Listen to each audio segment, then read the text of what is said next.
So, Spider-Man Across the Spider-Verse is in theaters, and to quote Homelander, it was perfect. Perfect. Everything, down to the last minute details.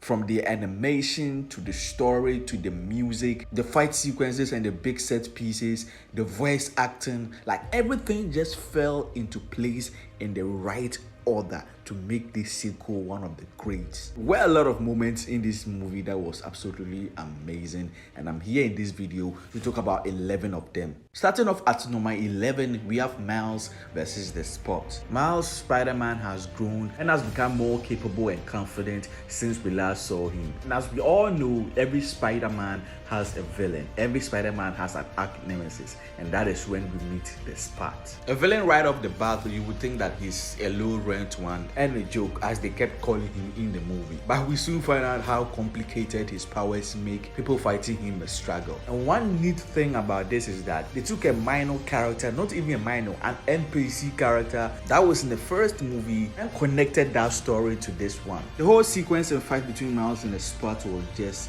incredible. From how it was animated to how he just weird and unpredictable the Spot's power made the fight to be. Now, even though this fight is not as great as the ones that we get later on, it was still a great sequence to introduce the Spot to the audience.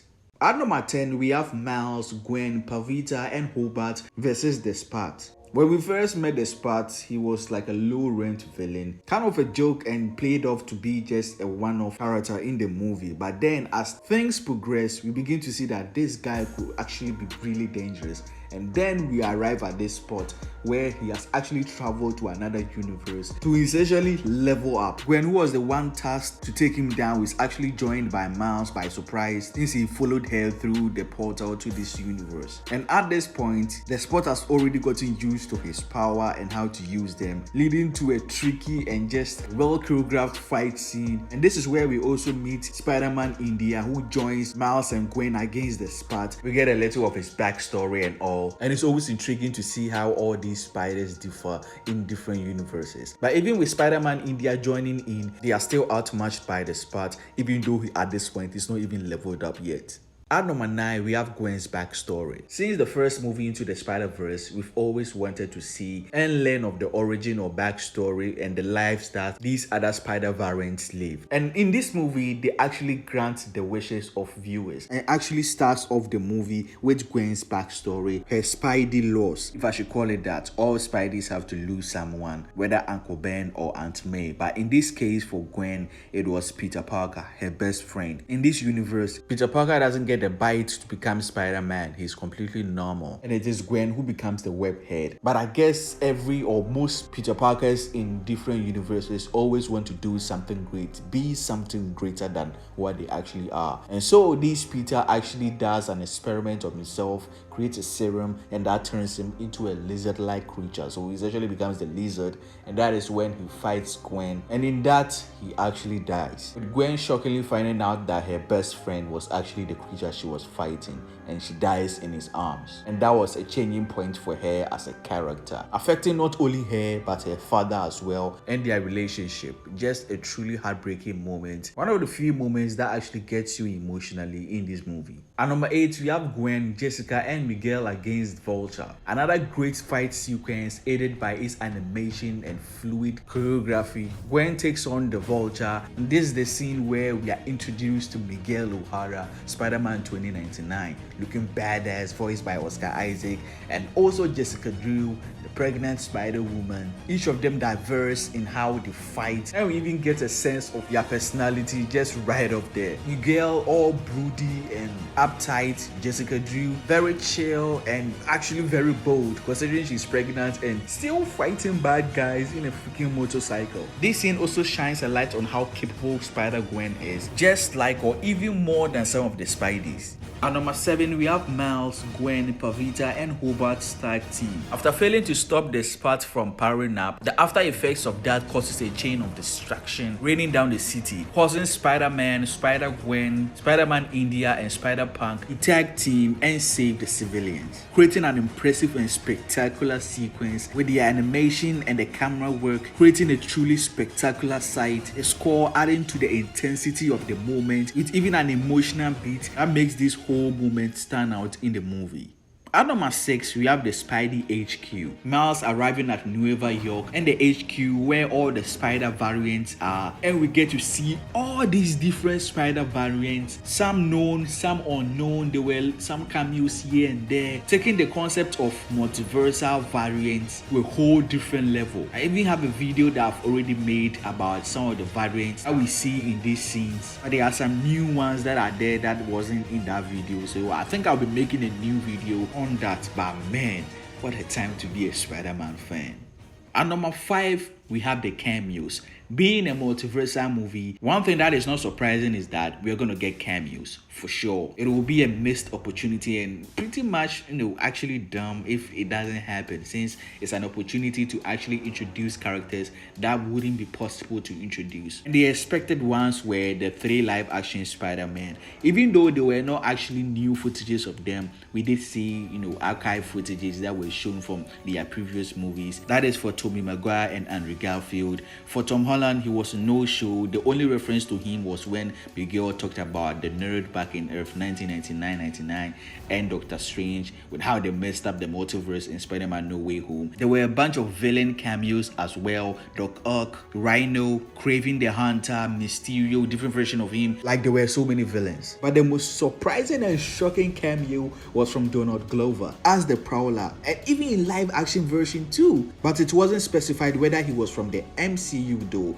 You know that he's in the MCU. He was introduced in Spider-Man Homecoming, thereby confirming that there's Miles Morales in the MCU already. But whether we'll see him in the MCU again is yet unknown. But the live action Miles Morales that is coming, recently confirmed a few days ago, maybe he will reprise his role as Miles' uncle, and it's something that fans have wanted, even though they actually wanted him to play Miles years ago. And number 4 is the Web of Destiny. As we've watched movies for decades now, and superhero movies to be specific, there's one thing that is always constant. That is losing a loved one that shapes and molds the character. And that is when, at this point in the movie, we get to learn the Web of Destiny. We get to learn some of the things that are supposed to happen to every Peter Parker or every variant of his that shapes the person. That is either losing Uncle Ben, Aunt May, Captain Stacy, Gwen Stacy, and others. And that is when the movie reveals that Miles' father is supposed to also die. That is part of his arc. Even though he also lost his uncle, this is also supposed to happen. And the most shocking part, Miles was not even supposed to be Spider-Man. The spider that bit him was from a different universe that was not supposed to be there, and that the Peter Parker in this universe was not supposed to die too. Now, talk about a bombshell. Miles learning that his whole life, wanting to be something great, now getting to be that and learning that it was all a mistake. Just emotionally wrecking. The movie does well introducing this, heavy subject, destiny. Are things supposed to happen because they are meant to happen, or is it due to your action or the action of someone? And this is where all hell breaks loose, and Miles goes against the entire Spidey society to go save his father. At number 3, we have the ending scene, Gwen's new team. This movie was just a crazy ride. From Miles meeting a villain that he thought was just mediocre and not a big deal, to that judgment being a mistake and totally wrong, being taken to the HQ of the Spider people, meeting all the Spider variants, and showing the Web of Destiny, to the conflict he has with Miguel and being chased by everybody, to ending up in a wrong universe, and then Gwen being sent home after trying to stand up for what's right. We end up at the ending scene where Gwen has formed her own team, and one of the best parts about it is that we get the OG team back. Spider-Noir, Spider-Ham, Penny Parker, and obviously Peter B. Parker is also there with her, and new additions Spider-Punk and Spider-Bite, who helped Miles earlier. So the movie just ends there, but it just creates so much anticipation for the next movie, them against everyone. At the second spot, we have the Spidey chase. Miles being chased by every spider variant was one of the best moments in the movie. Like, this was totally crazy to seeing all the other spider variants, some known, some unknown, some from the comics, some created just for the movie. It was a visual feast for every comic book fan, especially Spider-Man fans. So this scene occurs during the Web of Destiny scene, where Miles disagrees with Miguel on whether to save his father or not, being revealed that he was not even supposed to be Spider-Man, and that the spider that beating was from another universe, was not supposed to be in his, and his Peter Parker should not have also died. What a bombshell. Obviously, Miles tries to go and save his father, and that is when Miguel sends all the spider people after him. And this birthed one of the most spectacular and entertaining moments in any Spidey medium. From the fluid animation to the camera work, the music, the story elements and character interactions involved in every step in this chase were just incredible and iconic, and will remain so for all time. Now at the number 1 spot, we have Miles meets Miles. This was one of the most shocking moments in the movie. After Miles escapes all the other Spideys and to him returned to his universe, he reveals his identity to his mother, talking about Spider-Man, with his mother having no clue, which is very surprising, but it still doesn't clue us on what is really going on. But after he glitches and his dead uncle walks in, that is when we know that he's in a freaking wrong universe. He's then knocked up and wakes up chained. Obviously, the uncle who was the prowler in his universe, he knows that that's bad news for him and tries to convince him that he should let him go and that he sees good in him and all that good stuff just to get him to release him. But things take a turn when another person walks in with a mask on. And as some people suspected, after removing his mask, the person is revealed to be Miles from this universe, who is the prowler instead of his uncle. It turns out that when the machine took Miles' DNA to send him to his universe, it sent him to the universe where the spider was from, thus he ended up here. This Miles was supposed to be Spider-Man, but because the spider ended up in the Miles that we know's universe, things changed.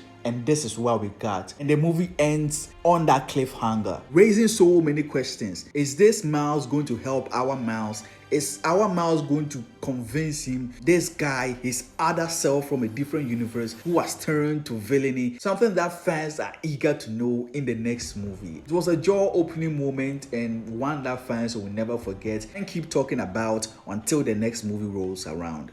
Now that's it for the top moments in the movie. I have 2 bonuses for you guys. One is Miles and Gwen swinging together. That was a great moment after reuniting. They take to the streets, traversing the beautiful landscape, having a chill convo. They obviously like each other, but we all know what happens to Spider-Man and Gwen as Gwen reveals. But nonetheless, their feelings remain, and hopefully they do explore and actually get together, you know what I mean, in the next movie.